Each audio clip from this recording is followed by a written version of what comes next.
एक घर के अंदर शादी की तैयारियां जोर शोर से हो रही थी। थोड़ी ही देर में बारात आने वाली थी और सभी लोग बड़े ही खुश थे। कुछ ही देर में बारात झूमते नाचते हुए लड़की के दरवाजे पर आ जाती है, लेकिन जैसे ही बारात वहां पर आकर पहुंचती है तो उसी दौरान जो लड़की होती है उस लड़के से शादी करने से साफ साफ मना कर देती है। इस बात को सुनकर लड़की का जो पिता होता है वह भी पूरी तरह से हैरान हो जाता है और यहाँ पर जो लड़का और लड़के का पिता होता है और वह बाराती होते हैं, वह सभी लोग इस बात को सुनकर पूरी तरह से हैरान हो जाते हैं, क्योंकि कोई भी ऐसी बात नहीं थी जिस वजह से ये लड़की शादी से मना कर सकती है। जब लड़की का पिता उससे पूछता है कि बेटी क्या हुआ, तो वह उन्हें एक ऐसी बात बताती है जिसे सुनने के बाद सभी लोगों के पैरों तले से जमीन खिसक जाती है। क्या बात थी वह और किस वजह से इस लड़की ने शादी से मना कर दिया था, पूरी सच्चाई के बारे में जानने के लिए वीडियो को अंत तक जरूर देखें।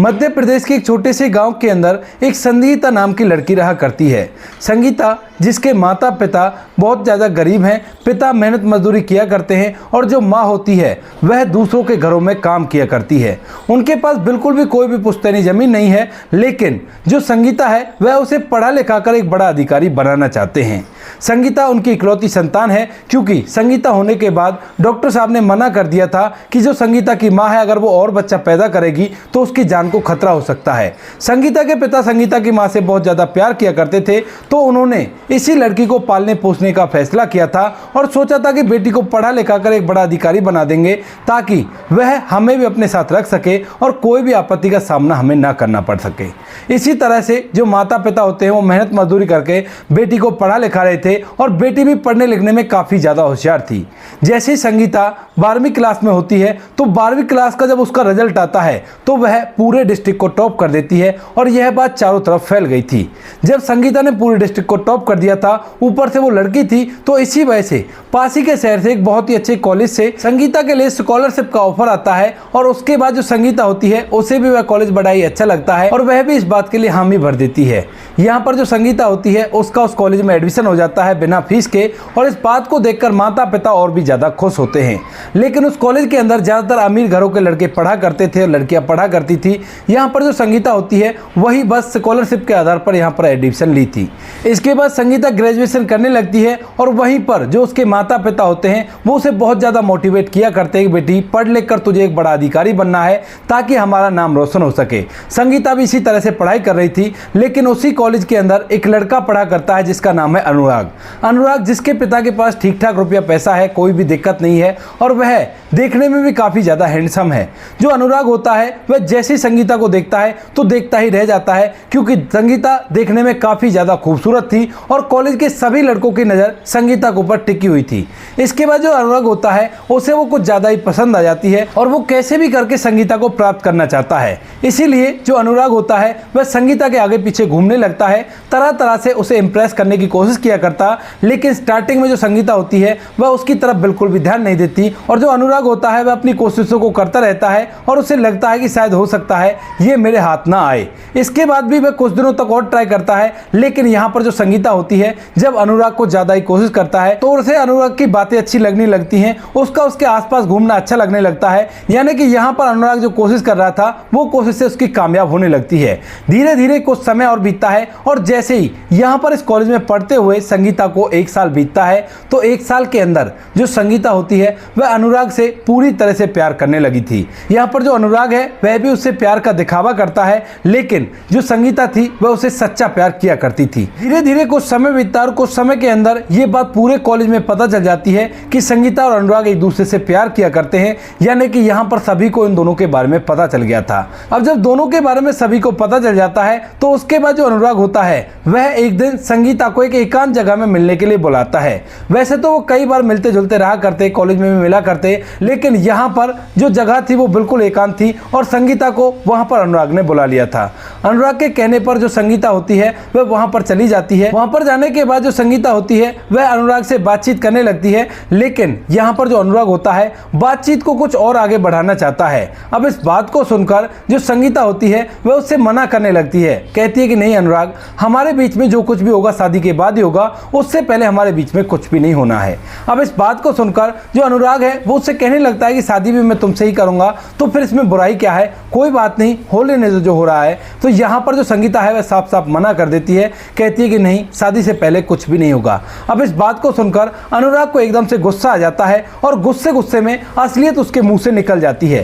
कहती है कि कौन सी शादी के ख्वाब देख रही हो, मैं तुमसे कोई शादी वादी नहीं करने वाला, मैं तो केवल तुमसे फायदा उठाना चाहता हूं, और अगर तुम ये नहीं करोगी तो मैं बिल्कुल भी तुमसे बात नहीं करूंगा और मैं जा रहा हूं यहां से। अब इस बात को सुनते ही जो संगीता होती है उसके पैरों तले से जमीन खिसक जाती है, क्योंकि संगीता अनुराग से सच्चा प्यार कर बैठी थी, लेकिन यहां पर जो अनुराग होता है वो केवल उसका फायदा उठाना चाहता है। पहले तो जो संगीता है वो उससे कहने लगती है कि अनुराग तुम झूठ बोल रहे हो ना, लेकिन यहां पर अनुराग चिल्ला चिल्ला कर उससे कह देता है कि मैं कोई झूठ नहीं बोल रहा, मेरा तो केवल इतना सा मकसद था कि मैं तुम्हें किसी भी तरह से हासिल कर लूं, लेकिन तुम तो शादी के ख्वाब देख रही हो। तो उसके बाद संगीता रोते हुए कहने लगती है कि अनुराग तुमने ही तो कहा था कि मैं तुमसे शादी करूंगा। तो उसके बाद अनुराग कहने लगता है कि मैंने तो वैसे ही कह दिया था, तो जैसी गरीब लड़की से कौन शादी करेगा, तेरे पिता मजदूर हैं और तेरी माँ दूसरों के घरों में झाड़ू पोछा किया करती है, और मेरे पिता का गाँव में अच्छा खासा नाम है, हमारे पास अच्छी खासी जमीन है, तो यहाँ पर हमारा और तुम्हारा कोई भी मेल नहीं है, मैं भला तुमसे शादी कैसे कर सकता हूँ। इस बात को सुनकर जो संगीता है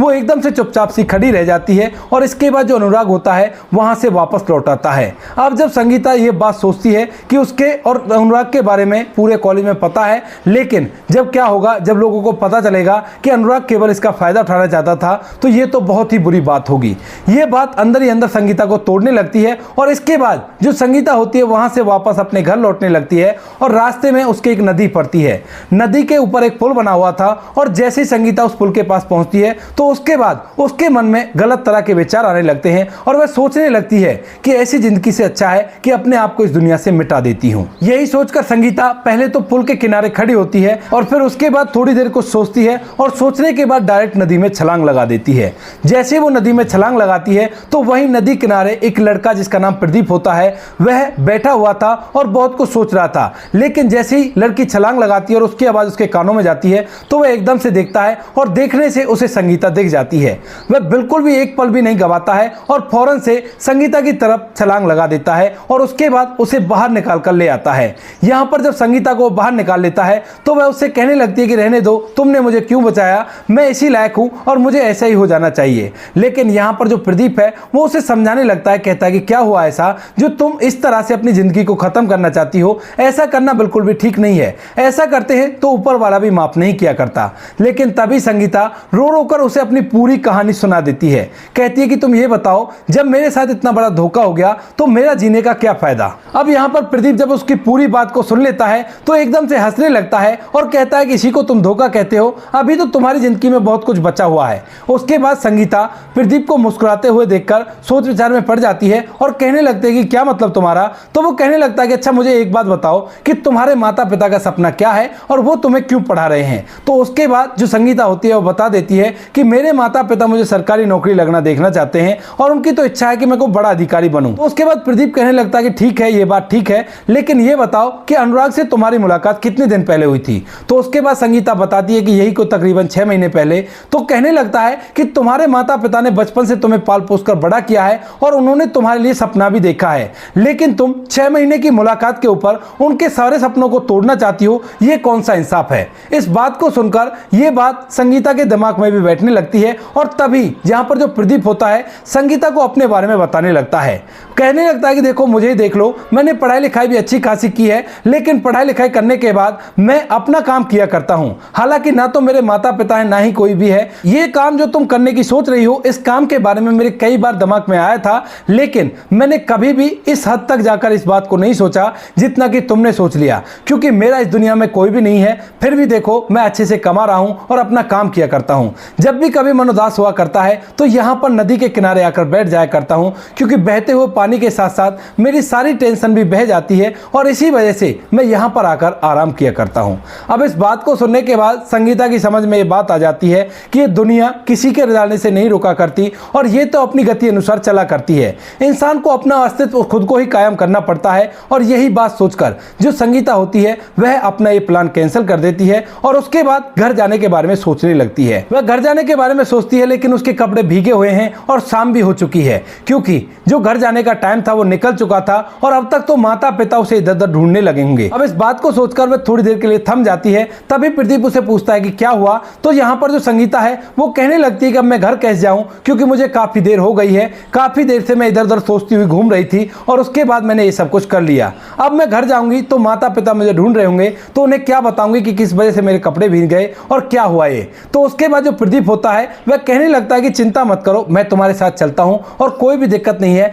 मैं सारी बात को संभाल लूंगा, तुम बस हामी भरते रहना। इसके बाद जो प्रदीप होता है उसे अपने साथ बाइक पर बैठाता है और वहां से सीधा उसके घर ले जाता है। घर जाने के बाद जैसी संगीता घर के अंदर देखती है तो वहां पर अड़ोस पड़ोस के लोग इकट्ठा हुए थे और जब संगीता को भीगी हुई देखते हैं तो वो पूछने लगते हैं कि बेटी तुम कहां चली गई थी और तुम्हारे कपड़े क्यों भीगे हुए हैं और ये लड़का कौन है। तो उसके बाद संगीता तो फिलहाल चुप थी लेकिन तभी जो प्रदीप होता है वो कहने लगता है देखिए ये दरअसल नदी के किनारे जा रही थी लेकिन तभी एक आवारा गाय ने इसको टक्कर मार दी और उसके बाद ये नदी में गिर गई और वहीं पर मैं खड़ा हुआ था। उसी समय पर मैंने इसे नदी में कूदकर बचा लिया और उसके बाद मैं इसे यहाँ पर घर के अंदर ले आया। ये इस बात को सोचकर अभी तक सदमे में है कि अगर मैं इसे नहीं बचाता तो ये इस दुनिया को छोड़कर जा चुकी होती। अब यह बात सुनकर माता पिता अपनी बेटी को गले से लगा लेते हैं और सभी लोग इस बात पर विश्वास कर लेते हैं। इसके बाद संगीता के माता पिता प्रदीप का अच्छे से वेलकम करते हैं और जब रात हो गई थी तो वह उसे यहीं पर रुकने के लिए कहने लगते हैं। प्रदीप बहाना भी लगाता है कि मेरा पास ही का गांव है, ज्यादा दूर नहीं है,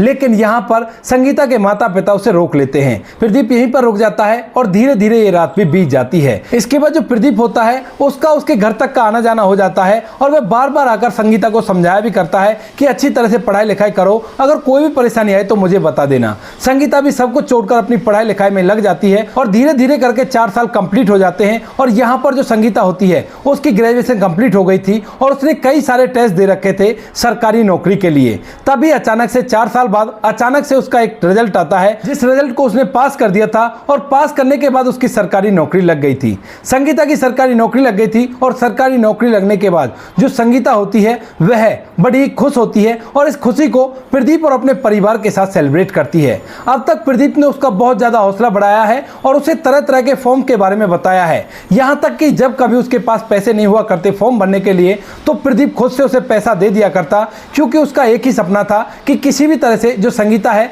वह सरकारी नौकरी में लग जाए। लेकिन आज उसका सपना पूरा हो जाता है तो यहाँ पर सभी लोग एक छोटा सा सेलिब्रेशन करते हैं पूरे परिवार के साथ और ये बात धीरे धीरे पूरे गांव के अंदर फैल जाती है। अब जहाँ पर जो ये गांव के अंदर जब एक खबर फैलती है तो उसके बाद ये खबर फैलती फैलती उस गांव तक भी पहुंच जाती है जिस गांव के अंदर अनुराग रहा करता था और वहां पर अनुराग के पिता जब इस बात को सुनते हैं तो उसके बाद अपने बेटे अनुराग की शादी उस लड़की संगीता से कराने के बारे में सोचने लगते हैं। इसके बाद वो काफी पैसे वाले होते हैं और यहाँ पर उनकी गांव में इज्जत भी है तो वो सोचने लगते हैं कि गरीब लड़की है, सरकारी नौकरी लगी हुई है और बेटे की जिंदगी पूरी तरह से संवर जाएगी क्योंकि यहाँ पर जो अनुराग होता है उसने पढ़ाई लिखाई तो कर ली थी लेकिन पढ़ाई लिखाई करने के बाद अपने दोस्तों के साथ आवारा घूमा करता था। इसी वजह से जो अनुराग के पिता होते हैं वह सीधा संगीता के पिता के पास चले जाते हैं और वहां पर अपने बेटे की शादी संगीता से करने के लिए तैयार हो जाते हैं। अब इस बात को सुनकर जो संगीता के पिता होते हैं वो कहने लगते हैं कि बात तो आपकी ठीक है, अगर आपका अच्छा परिवार है तो बेटी भी ठीक रहेगी, लेकिन एक बार इस बारे में आपको बेटी से ही बात करनी होगी। आप ऐसा करो, एक दिन तय कर लो और तय किए गए दिन हम दोनों बच्चों को मिला देते हैं, अगर बच्चे एग्री होंगे तो उसके बाद शादी फिक्स कर देंगे। इस बात को सुनकर जो यहाँ पर अनुराग का पिता होता है वह वापस लौट जाता है और जो संगीता होती है वह कहीं बाहर काम से गई हुई थी। कुछ दिनों बाद एक दिन फिक्स किया जाता है और उस दिन दोनों परिवार दोनों बच्चों के साथ एक होटल में जाते हैं और वहां पर लड़का लड़की को एक दूसरे से मिलाया जाता है। संगीता जैसे अनुराग को देखती है तो देखते एकदम से हैरान हो जाती है और यहाँ पर जो अनुराग होता है वह संगीता को देखकर मुस्कुराने लगता है। इसके बाद जो संगीता होती है थोड़ी देर तक वो सोचती है और सोचने के बाद अपने माता पिता से शादी के लिए झट से हामी भर लेती है। संगीता अच्छा खासा पैसा कमाया करती है तो वह अपने पैसों से अपनी शादी को करना चाहती है और धीरे धीरे इन दोनों की शादी का मुहूर्त भी नजदीक आ जाता है। घर के अंदर शादी की तैयारी जोर शोर से होने लगती है और यह बात प्रदीप को पता चलती है तो प्रदीप संगीता के घर आकर शादी की तैयारियों में जुट जाता है क्योंकि संगीता तो ड्यूटी जाया करती है वो तो शादी के टाइम पर ही छुट्टी लेने वाली थी और धीरे धीरे जिस दिन शादी होने वाली थी उस दिन सभी लोग बड़े ही खुश थे और जो अनुराग के परिवार वाले होते हैं वह अनुराग के साथ बारात लेकर संगीता के घर पर आ जाते हैं। बारात आने से पहले घर के अंदर पूरा खुशियों का माहौल था, लेकिन जैसे ही बारात आकर विवाह का कार्यक्रम आगे की तरफ बढ़ता है तो उसी दौरान जो संगीता होती है वह झट से शादी से इनकार कर देती है। अब इस बात को देखकर संगीता के पिता, अनुराग के पिता और साथ में शादी में जितने भी मेहमान आए हुए थे वह सभी लोग पूरी तरह से हैरान हो जाते हैं, क्योंकि यहाँ पर संगीता के पिता ने पहले संगीता की मर्जी जानी थी, लेकिन उसके बावजूद भी जो संगीता है वह शादी से मना क्यों कर रही है। उसके बाद पिता उसके पूछने लगते हैं बेटी क्या हुआ, किस वजह से तुम शादी से मना कर रही हो। तो उसके बाद जो संगीता होती है वह अपने पिता से बस शादी से मना करने लगती, कहती है कि नहीं पिताजी मुझे इन लोगों से शादी नहीं करनी। पिता पूछता भी है कि बेटी क्या बात हो गई, तो वह कहती है कि पिताजी इनकी बारात को वापस चले जाने दो और उसके बाद मैं आपको बता दूंगी। अनुराग के पिता काफी पूछते हैं, कोशिश करते हैं कि कैसे भी करके शादी हो जाए, लेकिन जब संगीता ने मना कर दी थी तो उसके बाद ये शादी हो नहीं पाती है और अनुराग के पिता अपनी बारात को लेकर वापस चले जाते हैं। बारात वापस लौट गई थी और उसके बाद संगीता के पिता कहने लगते हैं बेटी अब तो बता दे क्या कारण है जो तूने बारात वापस लौटा दी और अब तो चारों तरफ हमारी बदनामी हो जाएगी। लेकिन तभी संगीता कहने लगती है कि बाबूजी हमारी बदनामी बिल्कुल भी नहीं होगी, क्योंकि मैं फिलहाल इसी मंडप पर शादी करूंगी और लड़का भी तैयार है। अब इस बात को सुनने के बाद वो और भी हैरान हो जाते हैं, कहते हैं कि बेटी आखिर बात क्या है, तू साफ साफ मुझे बता दे और बार बार इस तरह की पहेलियां क्यों बुझा रही है। तो यहाँ पर जो संगीता होती है वह पूरी बात को अपने पिता के सामने खोल देती है, कहती है कि पिताजी इस बारात को वापस लौटवाने का एक सबसे बड़ा रीजन था कि मैंने कभी अनुराग से प्यार किया था और वो मुझे केवल हासिल करना चाहता था। मैंने उससे जब शादी के लिए कहा तो उसने मना कर दिया और इसी वजह से मैंने इस बारात को लौटाया। और दूसरी बात यह है कि लड़का यहां पर प्रदीप है, प्रदीप ने मुझे बहुत ज्यादा सपोर्ट किया है और उसी की बदौलत आज मैं सरकारी नौकरी लग चुकी हूं, तो मुझसे शादी का हक उसका ही बनता है। उसका इस दुनिया में कोई भी नहीं अच्छा खासा बिजनेस किया करता है, तो उसी के साथ मैं शादी करके खुश रहूंगी, क्योंकि जब से वो मुझे सपोर्ट कर रहा है तब से मैं मुझे प्यार भी करने लगा है और इस बात का एहसास मुझे अच्छी तरह से हो गया है। अब प्रदीप जब ये बात सुनता है तो एकदम से उसे बड़ी हैरानी होती है, क्योंकि सच में ही प्रदीप अब तक उसे सपोर्ट कर करके उससे प्यार कर बैठा था, लेकिन संगीता पहले ही प्यार में धोखा खा चुकी थी और इसी वजह से प्रदीप की हिम्मत नहीं होती है। इसके बाद संगीता प्रदीप को आवाज लगाती है और दूल्हे के जगह पर बैठने के लिए कहने लगती है। प्रदीप पहले तो मना करता है, लेकिन तभी संगीता पूछने लगती है कि क्यों प्रदीप, क्या सच में ही तुम मुझसे प्यार नहीं किया करते। तो उसके बाद प्रदीप थोड़ी देर तक चुप रहता है और कहता है कि ठीक है संगीता, अगर तुम ऐसा चाहती हो तो ऐसा ही हो जाएगा। इसके बाद प्रदीप और संगीता की उस मुहूर्त पर शादी हो जाती है और जब यह बात सभी लोगों में पता चलती है कि इस तरह से लड़की को उस लड़के ने धोखा दिया था और उससे उसने अपना बदला लेने के लिए उसकी बारात को यहां पर बुलाकर वापस भेज दिया, तो लोग संगीता की वाहवाही करने लगते हैं, कहते हैं कि लड़की हो तो ऐसी हो वरना बेशक से ना हो। इसके बाद संगीता और प्रदीप आज तक भी अपने जीवन को अच्छी तरह से व्यतीत कर रहे हैं और यहां पर जो प्रदीप होता है वह संगीता के माता पिता को अपने साथ उसी घर में रखा करता है जिसमें वो रहा करता है और अच्छी तरह से उनकी देखभाल किया करता है। फिलहाल के समय में संगीता और प्रदीप को 2 बच्चे भी हो चुके हैं और वो लोग खुशियों के साथ अपना जीवन व्यतीत कर रहे हैं। चारों तरफ गांव में संगीता का नाम हो जाता है और यह बात धीरे धीरे अनुराग और उसके पिता को भी पता चल जाती है। जब अनुराग के पिता को यह बात पता चलती है कि उनके बेटे ने संगीता के साथ धोखा किया था, तो उसके बाद वह अपने बेटे को धमकाने लगते हैं और कहते हैं कि तूने ये क्या कर दिया और तेरी वजह से आज पूरे गांव में हमारी थू-थू हो गई। गांव के लोगों को यह बात पता चल जाती है और इसी वजह से अनुराग के आज तक भी कोई रिश्ते वाले नहीं आए हैं, वह घर के अंदर ऐसे ही रहा करता है। अनुराग के छोटे भाई की तो शादी हो गई है, लेकिन अनुराग अभी बिना शादी के अपने गांव में रह रहा है। तो दोस्तों ये थी आज की कहानी, आपको जैसी भी लगी हो कमेंट सेक्शन में बता देना। वीडियो अगर अच्छी लगी हो तो वीडियो को लाइक और चैनल को सब्सक्राइब जरूर करें, ताकि हमें थोड़ा सा हौसला मिल सके आप लोगों के लिए ऐसे अच्छे वीडियो बनाने के लिए। इन कहानियों को सुनाने का उद्देश्य किसी को परेशान करना बिल्कुल भी नहीं है। ये कहानी आपको इसलिए सुनाई जाती है ताकि आप लोग इन कहानियों में से कुछ ना कुछ सीख सको और अपने जीवन में उस चीज़ को अप्लाई कर सको। मिलते हैं किसी नेक्स्ट वीडियो नए टॉपिक के साथ, तब तक के लिए जय हिंद, जय भारत, जय हिंदुस्तान।